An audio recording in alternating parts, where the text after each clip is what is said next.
आज शॉपिंग के चक्कर में मुझे इतना रोना पड़ेगा ऐसे तो मैंने सोचा ही नहीं था। हाय गाइस, तो आज हम जाने वाले हैं शॉपिंग पे। सोचा तो ये था कि शाम को जाएंगे क्योंकि दिन में धूप बहुत होती है, लेकिन फिर लगा अभी चलते हैं क्योंकि शाम में दूसरा काम भी तो है। और आज मुझे मेरे चश्मे कितनी ज्यादा याद आ रही है। पता है, जब से एग्जाम खत्म हुई मैंने उसको ऐसे फेंक दिया जैसे मुझे उसकी जरूरत ही नहीं पड़ने वाली। लेकिन आज मेरी आंख इतनी ज्यादा जल रही है जिसके कारण मेरा सिर भी बहुत दुख रहा है। तो मुझे ऐसा लग रहा है चश्मा लेके ही आना था। और सिर्फ यही एक चीज मुझे परेशान नहीं कर रही है, मुझे ये चप्पल भी परेशान कर रही है क्योंकि ऐसी चप्पल मैं पहनती नहीं। ऊपर से ये चप्पल एक साइज बड़ी है, तो इसकी वजह से मेरा पैर बार बार मुड़ रहा था।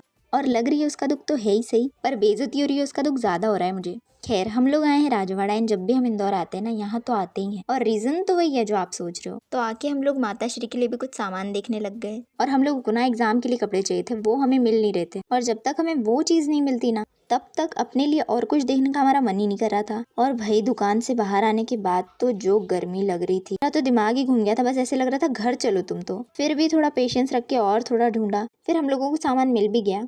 पर यार, दुख तो तब होता है जब तुमने ऑलरेडी सामान ले लिया और आगे जाके तुम्हें और अच्छे ऑप्शंस दिख जाएं। अब देखो, जैसे कि मैंने बोला ही था कि जब तक हमें जो चाहिए वो नहीं मिलता तब तक हम लोग अपने लिए कुछ नहीं देख रहे थे। तो जैसे ही हमें सामान मिल गया, मेरी बहन अपने लिए शॉपिंग करने लग गई और मुझसे भी पूछ रही थी कि तुझे क्या चाहिए। बट तब मुझे कुछ भी पसंद नहीं आ रहा था एंड घर आके जो एक दो चीजें मैंने ली भी थी वो भी मुझे अच्छी नहीं लग रही थी। तो पहले मुझे रिग्रेट हो रहा था कि मैंने और सामान क्यों नहीं लिया। और फिर मैं सोचूं, मैं कैसी लड़की, मुझे शॉपिंग ही नहीं करते आता। और फिर मुझे ऐसा लगा कि मैं गुस्सा क्यों कर रही हूँ। फिर बस आंखों के नल खुल गए।